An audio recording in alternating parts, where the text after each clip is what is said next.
Okurugirira mu kucondoza kwakozirwe hagati y'okwezi kwa mushanju kwisi y'okwezi kwa munana 2025 abahanguko rw'omu Economic Policy Research Center ekitongole ekiri hansi ya Ministry y'ebyesente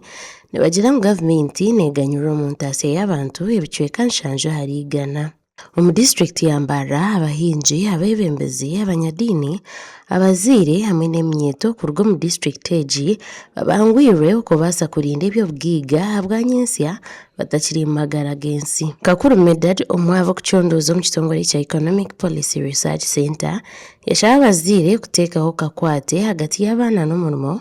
ekirabahwere kugumizamu eby'obushobozi eby'abazaire bakusiga bakozire. Kinso abaana tubakuze tukubegesa ngo kuhinga n'ikintu kandi ekindi ekikudiscouraginga abaana kwetaba omu mirimo ei tukukora nk'abazaire n'obutabashashura twakigambaho munonga twareba ngo omwana kwenda omukundisa omurimo oine kumushashura wamureeta omu rutookye kukora mushashure yanagaruka aishomero kora abo biro takumuha pocket money jomo kora abo biro nomuha pocket money y'ebiri mwongereho omuheshatu ninge n'omugambire emitwaro ebiri inakwongera pocket money ni contribution yokozire nkahi omu rutookye. Yahabura abantu kurebuka ngu bagira obujunaanizibwa omu by'obushobozi byabo bakareka kutega gavumenti engaro. Ezo business kuzikuza zikahanguha zikiza zikahuwera abaana baabo n'abaijukuru baabo. Nigwo muringo gumwe ogutukubasa kucreatingamu emirimo ninga kutonda emirimo. Nitukira kuvunaana gavumenti ngu tekozire kihango ky'okukora ky'okuteekaho emirimo konka nitwe nk'abantu bizinesi zinkye n'obukye bwazo twine kutandika kuzireebera omu bizinesi tukatandika kuzireebera omu kuzihangusya. Osetombekirwe Kayongo kansala w'abakozire omu gomborora ya Rubaya ashobora ko abashaija omu maka bakweyeterera ebintu bakaburwa okwatanisa nikyo kiresire bizinesi zitatunguka kuza omu ngaro z'abaana b'obujunaanizibwa. Hati nk'abariisa omukazi nagenda aza kurya bamuhente omushaija aza kurya bamuhente konka omushaija ente kuberyo iyo bamuhereza n'ente ye konka omukazi tekakiraki n'omwe orukureeta ente ye akagira ngu n'ente ye no ahubwo kuba nakugambira ngu ente ye wagireeta nkani torikutungira wanje notungira owasho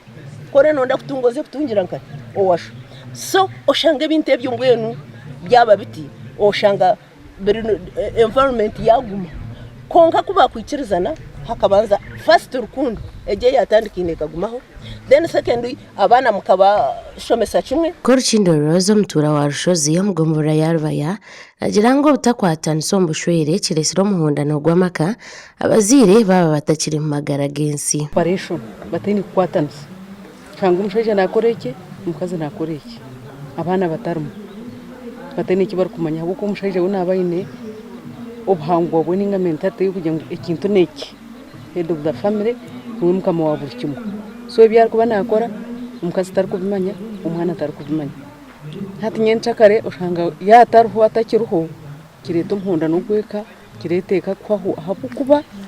omukutandikana taratandikaine n'omukazi n'abaana be. Kabireho Moses kansala ari kujekera abantu babuzwera Rutoma Town Council nagira ngo abaana babatagumize mu bakora eby'obugiiga byabishebo nikireta entasya ya Uganda kuchendera ezi family business ninga entasya z'amaka nzigeza kugwa amakoro kubanza ukora za business zanzugwa nchanchi masango entasya yiteriye nefa abo kuba itwe omushoro gona ogutukurunda no mu district yetu ya Mbarara ebinge no birgo business izi amaduka gabazire bine agabana bakwemba taking over agwata ku taking over amafamu ninga amate ombitoche kuba kubitwara Katare itonka Mbarara district yaza Rutoma Katare yaza bwizwera Katare bitocho shangari twabona mu musho okucondoza oku kakorwa mu district Mbarara, Kampala, Fort Portal, Mukono, Wakiso, Jinja, Masaka, Mubende, Shema, Rira hamwe na Guru. Abwatayari Western Susan alina mukisa omuri Mbarara. Uganda's income as a nation in terms of GDP